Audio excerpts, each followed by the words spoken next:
Metabolism TV में आपका स्वागत है, जो मेटाबॉलिज्म और स्वास्थ्य, कैंडिडा फंगस और ध्यान की कमी विकार के बारे में सही जानकारी का स्रोत है। मैं फ्रैंक सुआरेज हूं, मोटापे और मेटाबॉलिज्म का विशेषज्ञ। आज मैं आपसे कैंडिडा संक्रमण, जिसे कैंडिडियासिस कहा जाता है, और उस स्थिति के बीच संबंध के बारे में बात करना चाहता हूं, जिसे ध्यान की कमी विकार कहा जाता है। अंग्रेजी में इसे अटेंशन डेफिसिट डिसऑर्डर कहते हैं।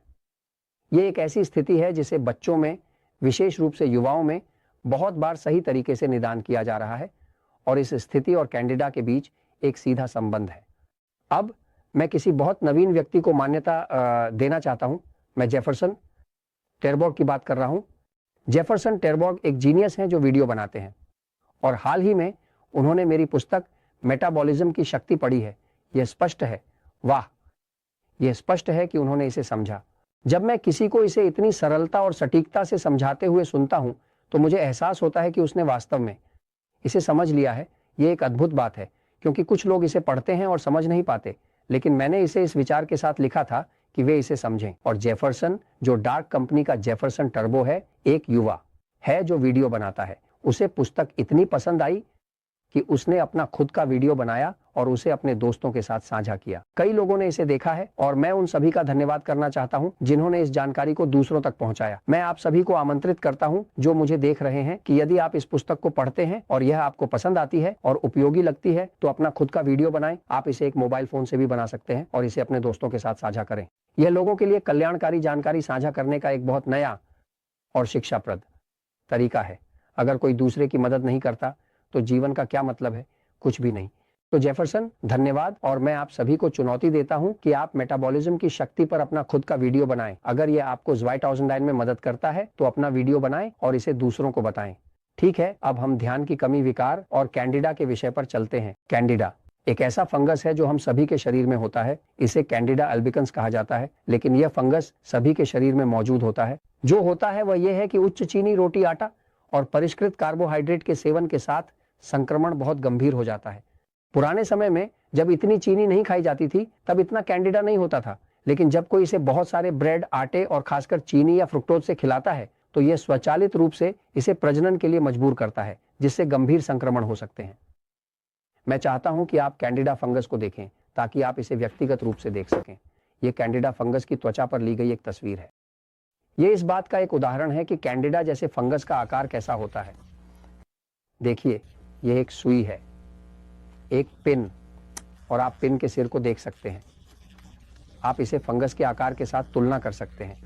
फंगस, अगर आप देखें तो इसका एक छोटा सा डंठल होता है, जैसे कुछ पैरों की तरह। ये कुछ जड़ें होती हैं, और ये जड़ें ही मांस में गड़ जाती हैं। वहाँ कुछ प्रोटियोलिटिक एंजाइम निकलते हैं। ये एंजाइम प्रोटीन को तोड़ते हैं, और इसी तरह फंगस शरीर में प्रवेश करता है और हमसे भोजन करता है। मूल रूप से यह हमें खा जाता है और जीवित रहता है। जब किसी व्यक्ति की त्वचा में बहुत खुजली, साइनसाइटिस, माइग्रेन, योनि से प्रवाह जैसी समस्याएं होती हैं, तो इसका मतलब है कि वह कैंडिडा फंगस से अत्यधिक संक्रमित है, और यह अत्यधिक चीनी और परिष्कृत कार्बोहाइड्रेट के सेवन के परिणाम स्वरूप होता है। अब कैंडिडा फंगस के संक्रमण और ध्यान की कमी विकार के बीच संबंध पर कई चिकित्सा लेख लिखे जा चुके हैं। ध्यान की कमी विकार एक ऐसी स्थिति है जिसका वास्तव में कोई प्रयोगशाला परीक्षण नहीं है। यह एक स्थिति है जब कोई व्यक्ति एक टैबलेट के साथ आता है, एक कागज रखता है, एक प्रश्नावली बनाता है, और वहां बच्चा ध्यान नहीं देता, शिक्षक की बातों पर ध्यान नहीं देता और स्थिर नहीं रह सकता। उसे ध्यान की कमी विकार है। मैं हमेशा उस निदान के खिलाफ रहा हूं, क्योंकि यह एक सिद्ध निदान नहीं है। यह अधिकतर राय पर आधारित है। लेकिन इसके अलावा, अगर आपके बच्चे का पहले ही निदान हो चुका है और आप जानते हैं कि उसे कैंडिडा है, क्योंकि आप उसे अपनी त्वचा को खुजाते हुए, खुजली करते हुए और मीठे खाने की बहुत इच्छा करते हुए देखते हैं, तो मैं आपको बताना चाहता हूं कि आप अपने बच्चे की मदद के लिए क्या कर सकते हैं, जो ध्यान की कमी विकार से ग्रस्त है, ताकि वह इतना असंगत व्यवहार न करे। क्या आप मेरी बात समझ रहे हैं? यह सच है कि जब शरीर विषाक्त पदार्थों से भर जाता है, तो मस्तिष्क में न्यूरोट्रांसमीटर ठीक से काम नहीं कर पाते। सही से काम न करने पर व्यक्ति को न्यूरोलॉजिकल रूप से प्रभावित किया जा सकता है, यानी भावनात्मक, सोचने, याददाश्त, व्यवहार और इस तरह की सभी चीजों के स्तर पर। ध्यान की कमी विकार वाले बच्चों के मामलों को देखा गया है ठीक उसी तरह जैसे ऑटिज्म वाले बच्चों में, कि जब उनके आहार या उनके वातावरण में विषाक्त पदार्थों को कम किया जाता है, तो वे स्वचालित रूप से अपनी स्थिति को बहुत कम प्रकट करने लगते हैं। मैं इसे समझाने के लिए एक पल के लिए बोर्ड पर जाता हूं। देखिए, ध्यान की कमी विकार फार्मास्यूटिकल के लिए एक बहुत बड़ा व्यवसाय बन गया है, क्योंकि पहले पुराने समय में बच्चे बाजार नहीं थे, लेकिन जब से ध्यान की कमी विकार आया है, वे बच्चों को दवा देने की कोशिश कर रहे हैं। अब यदि बच्चे का ध्यान की कमी विकार का निदान हो चुका है और वह बेचैन है, जो चलना बंद नहीं कर सकता, यानी यह कंपल्सिव मूवमेंट है, यदि वास्तव में ध्यान की कमी है, यानी वह वहां नहीं रह सकता ताकि कोई उसके साथ संवाद कर सके, जो कि ध्यान की कमी है, तो यह बहुत संभव है कि कोई विषाक्तता की स्थिति हो। विषाक्त पदार्थों का उत्पादन करने के लिए सबसे अच्छा उम्मीदवार कैंडिडा अल्बिकन्स कहलाता है। जैसा कि मैं अपनी किताब मेटाबॉलिज्म की शक्ति में उल्लेख करता हूं, कैंडिडा अल्बिकन्स 78 विषाक्त पदार्थों का उत्पादन करता है, जो पहले से ही प्रयोगशाला में पाए गए हैं। ये 78 अलग अलग विषाक्त पदार्थ हैं। कैंडिडा अल्बिकन्स द्वारा उत्पादित एक विषाक्त पदार्थ का नाम फॉर्मालिन है। फॉर्मालिन एक बहुत ही तीखा तरल है, यानी अगर यह आपकी त्वचा पर लग जाए तो आपको बहुत खुजली होगी। बहुत से लोग जो फंगस से ग्रसित होते हैं, उनकी त्वचा में बहुत खुजली होती है। खुजली रात में दिन की तुलना में बहुत अधिक होती है, क्योंकि फंगस रात में बढ़ते हैं। इसका मतलब है कि जब आप खुजली करने जाते हैं तो आप यह महसूस करेंगे कि यह अधिकतर रात में होती है, क्योंकि फंगस तब बढ़ते हैं जब सूरज ढलने लगता है, क्योंकि फंगस रात के जीवों की तरह होते हैं। आप कभी भी एक फंगस को ऐसे स्थान पर नहीं देखेंगे जहां बहुत रोशनी हो। फंगस को अंधकार, नमी और गर्मी पसंद होती है। फंगस को ठंड पसंद नहीं है, यानी उत्तरी ध्रुव पर फंगस नहीं होते, जबकि उष्णकटिबंधीय क्षेत्रों में जहां गर्मी और बहुत नमी होती है, वहां फंगस होते हैं। विशेष रूप से जहां अंधेरा होता है, फंगस रोशनी को सहन नहीं करते हैं, क्योंकि रोशनी उन्हें मार देती है।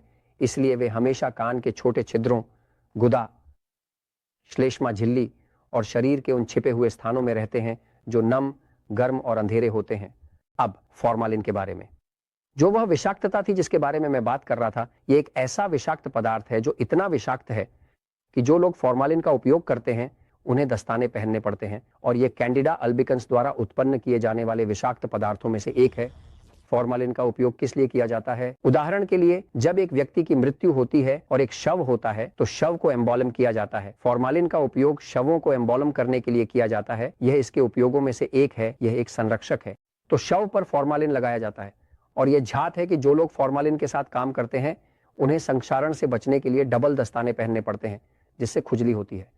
अब यदि आप चाहें, यदि आपके पास एक बच्चा है, एक बच्चा जो स्पष्ट रूप से कैंडिडा फंगस से संक्रमित है, क्योंकि आप इसे त्वचा में खुजली, साइनसाइटिस, कभी कभी सिर दर्द, बहुत सारे गैस और अन्य लक्षणों के साथ देखेंगे, और इसे एडीडी, ध्यान की कमी विकार के रूप में निदान किया गया है, तो आपके पास कैंडिडा फंगस को कम करने के लिए कई चीजें करने के विकल्प हैं। क्या किया जा सकता है? एक बच्चे के लिए कैंडिडा का उपचार करना थोड़ा मुश्किल है, जैसे कि एक वयस्क के लिए, क्योंकि हम एक विशेष उपचार का उपयोग करते हैं जिसे एल्कल्डी सेप्टिक किट कहा जाता है, जो सभी नेचुरल स्लिम में Mexico, Colombia, Costa Rica, Panama और अमेरिका में उपलब्ध है। और प्यूर्टो रिको, क्योंकि हमारे पास ये किट है जो 28 दिनों के लिए एक किट है, लेकिन ये एक बच्चे के शरीर के लिए लागू नहीं होगा। तो एक बच्चे के लिए जो किया जा सकता है वह है सप्लीमेंट देना शुरू करना।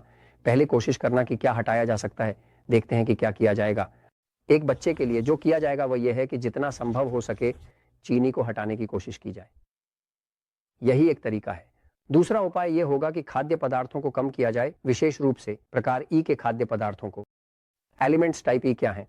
तो रोटी, आटा, यानी हम यहां इसके बारे में बात कर रहे हैं, ठीक है। हम प्रकार ई के खाद्य पदार्थों की बात कर रहे हैं, जैसे कि रोटी, पास्ता, आटा, चावल, केला, आलू, कंद, अनाज, चीनी, मिठाई, चॉकलेट, दूध, फलों के रस, इसी प्रकार के खाद्य पदार्थ जो पुस्तक पावर ऑफ मेटाबॉलिज्म में समझाए गए हैं। यदि आप इसे कम नहीं करते हैं तो फंगस बढ़ता रहेगा, क्योंकि यही उसे बनाए रखता है। अब इसके अलावा एक विटामिन सप्लीमेंट का उपयोग किया जा सकता है, जिसे बायोटिन कहा जाता है। बायोटिन, जिसे अंग्रेजी में बायोटिन कहा जाता है, बी कॉम्प्लेक्स का एक विटामिन है जो फंगस की प्रजनन को रोकता है। आप थोड़ा नारियल का तेल भी इस्तेमाल कर सकते हैं। नारियल का तेल छोटी मात्रा में भी फंगस को मारता है, इसलिए बायोटिन, नारियल का तेल और फोलिक एसिड। एक और विटामिन है जिसे आप बच्चे को दे सकते हैं, और यह फंगस की प्रजनन को रोकना शुरू कर देता है। तो मूल रूप से यह उन चीजों का प्रकार है जो किया जा सकता है, और कई मामलों में जब फंगस की कॉलोनी को कम किया जाता है तो बच्चा बेहतर व्यवहार करने लगता है, क्योंकि उसके पास कम विषाक्त पदार्थ होते हैं और वह अधिक ध्यान केंद्रित कर सकता है, बेहतर सो सकता है और बेहतर महसूस कर सकता है। और मैं ये इसलिए बता रहा हूं क्योंकि सच हमेशा जीतता है।